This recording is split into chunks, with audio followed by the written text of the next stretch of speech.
हर हर महादेव भक्तों, कैसे आप सब लोग। एक बार फिर स्वागत है घनश्याम वाणी यूट्यूब चैनल में। यहाँ पर मैं आपको प्रतिदिन माघ मास के अध्यायों की कथा का श्रवण करवाती हूँ। आज मैं आपको 22वें अध्याय की कथा का श्रवण करवाने जा रही हूँ। इससे पहले की कथाओं का श्रवण करने के लिए डिस्क्रिप्शन में लिंक है, वहाँ से जाकर के आप चेकआउट कर सकते हैं। चलिए 22वें अध्याय की ओर चलते हैं। इतना कहकर भगवान अंतर्ध्यान हो गए और देवहूति भगवान के ध्यान में लीन हो गए।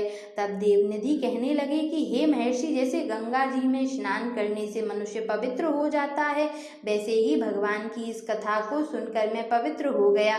कृपा करके उस स्रोत को कहिए जिससे उस ब्राह्मण ने भगवान को प्रसन्न किया। लोमेश जी कहते हैं कि उस स्रोत को पहले गरुड़ जी ने पढ़ा, उनसे मैंने सुना। हे विप्र, यह स्रोत अध्यात्म विद्या का सार, पापों के नाश करने वाला है। वासुदेव सर्वव्यापी चक्रधारी, सज्जनों के प्रिय, जगत के स्वामी श्री कृष्ण को नमस्कार है। जब स्तुति करने वाला जिसकी स्तुति की जाए तथा सभी जगत विष्णुमय हैं तो किसकी स्तुति की जाए। जिस भगवान के श्वास वेद हैं, फिर कौन सी स्तुति उनकी प्रसन्नता के लिए की जा सकती है। जिसको वेद नहीं जान सकते, न वाणी मन जान सकता है, उसकी स्तुति में अज्ञानी क्या कर सकता है। सारा चर अचर संसार जिसकी माया से चक्र की तरह घूम रहा है, इसी से हे प्रभु आप चक्रधारी कहलाते हो। ब्रह्मा विष्णु आप ही हो, सारे संसार को उत्पन्न करने वाले। ब्रह्मा को भी आपने उत्पन्न करने वाले हो। जब जीव शरीर को धारण करता है तब उसको ज्ञान उत्पन्न होता है। तुम सब दुखों के दाता हो, इसमें कोई संदेह नहीं है। आपसे संपूर्ण सुखों के देने वाली बुद्धि उत्पन्न होती है। आप ही 5 कर्मेंद्रिय, पंच महाभूत तथा मन के विविध भाव हो। ब्रह्मा विष्णु रुद्र की कल्पना से आप संसार की कल्पना इसी प्रकार करते हो जैसे पिता पुत्री की। कवियों में जो रूप शोभा देता है, उन निर्गुण विष्णु भगवान को नमस्कार करता है।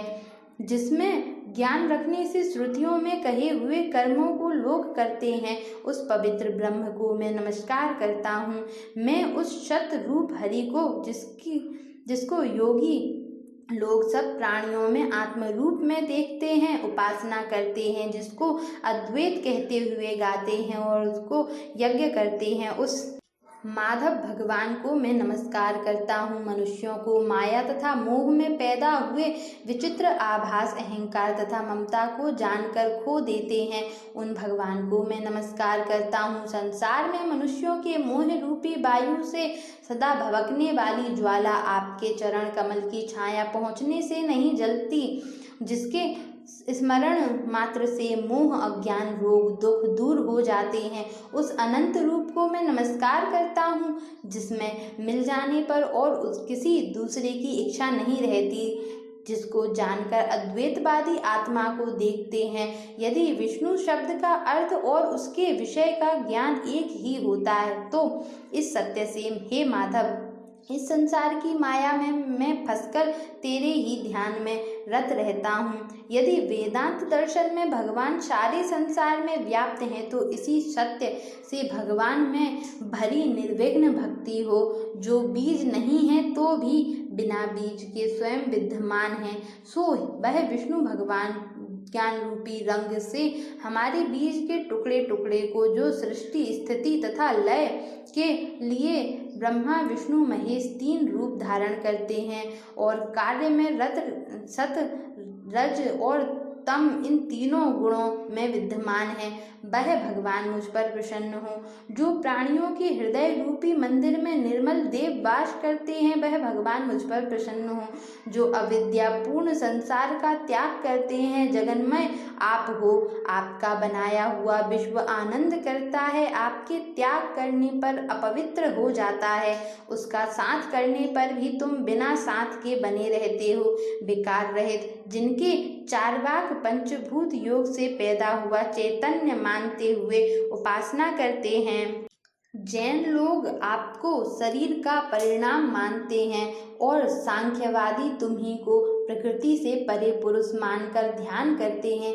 जन्म इत्यादि से रहित चैतन्य रूप सदा आनंद स्वरूप उपनिषद जिसकी महिमा गाते हैं। आकाश आदि पंच महाभूत देह मन बुद्धि इंद्रियों सब कुछ तुम ही हो, तुमसे अलग और कुछ नहीं। तुम ही सब प्राणियों के उत्पन्न करने वाले हो और मुझको शरण देने वाले हो। तुम ही अग्नि रवि इंद्र हो, मंत्र क्रिया तथा फल सब ही हो। कर्म के फल देने वाले बैकुंठ में तुम्हारे सिवाय कोई नहीं है। मैं तुम्हारी ही शरण हूँ। सब प्राणियों के हेतु तथा उनको शरण देने वाले तुम ही हो। जैसे युवा पुरुष की युवती में और युवती की युवा में प्रीति होती है, वैसी मेरी प्रीति तुम में है। जो पापी भी आपको प्रणाम करता है उसको यमदूत ऐसे नहीं देखते हैं जैसे उल्लू सूर्य को। प्रत्येक पाप मनुष्य को उस समय तक ही दुख देते हैं जब तक वह आपके चरण कमलों का सहारा नहीं लेता।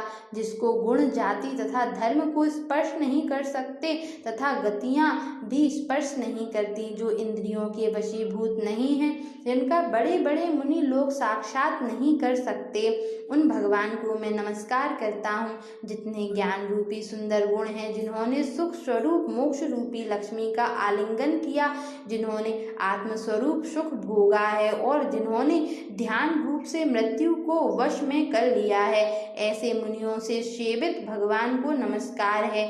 जो जन्मादि से अलग है, जिनको काम क्रोध आदि दोष दुख नहीं देते, उन वासुदेव भगवान को मैं नमस्कार करता हूँ। जिनके ज्ञान की गति से अविद्या रूपी मल शुद्ध हो जाता है, जिनके ज्ञान रूपी शस्त्र से संसार रूपी शत्रु का नाश हो जाता है, उन दुखों के नाश करने वाले को मैं नमस्कार करता हूँ। जिस प्रकार भगवान सब स्थापर जंगम संसार को उत्पन्न करते हैं, इसी सत्य से भगवान मुझको दर्शन दे।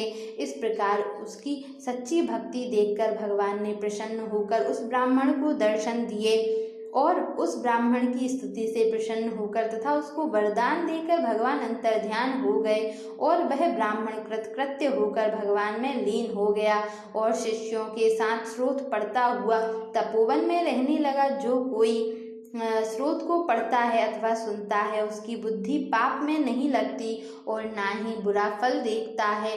इसके कीर्तन से मनुष्य की बुद्धि मन तथा इंद्रियां स्वस्थ होती हैं। जो भक्ति पूर्वक इसके अर्थ को विचार कर इसका जप करता है, वह वैष्णव पद को प्राप्त होता है। इसके सदैव पढ़ने से मनवांछित कार्य सिद्ध हो जाते हैं। मनुष्य सुपुत्र पाता है तथा धन पराक्रम और चिरायु प्राप्त करता है। इसके पाठ से बुद्धि धन यश कीर्ति ज्ञान तथा धर्म बढ़ते हैं। दुष्ट ग्रहों की शांति होती है। यह व्याधियों व अनिष्टों को दूर करता है, दुर्गति से तारता है। इसके पढ़ने से सिंह व्याघ्र चोर भूत देव पिशाच और राक्षस का भय नहीं रहता। जो भगवान का पूजन करके इस स्रोत को पढ़ता है, वह पापों से ऐसे ही अलग रहता है जैसे जल पंख से कमल। जो गति गंगा आदि के स्नान से मिलती है, जो इस स्रोत का एक काल दो काल या तीन काल पढ़ता है, वह अक्षय फल प्राप्त करता है। जो मनुष्य प्रातः काल इस स्रोत का पाठ करता है, वह इस लोक और परलोक में अक्षय सुख पाता है। वेदधुति का बनाया हुआ यह स्रोत भगवान को अत्यंत प्रिय है और भगवान के दर्शन कराने वाला है। योग सागर नाम का यह स्रोत परम पवित्र है। जो कोई भक्ति पूर्वक इसको पढ़ता है, वह विष्णु लोक को जाता है। अब पिशाच के मोक्ष की कथा कहते हैं। मैं पिशाच के मोक्ष की कथा 23वें अध्याय में बताने जाऊंगी, तो आप 23वें अध्याय की कथा का श्रवण करने के लिए अभी घनश्याम वाणी यूट्यूब चैनल को सब्सक्राइब करके नोटिफिकेशन बेल को ऑन कर लें, ताकि मैं जब भी वीडियो अपलोड करूँ उसका नोटिफिकेशन आपको सबसे पहले मिल सके। Thanks for watching, bye bye.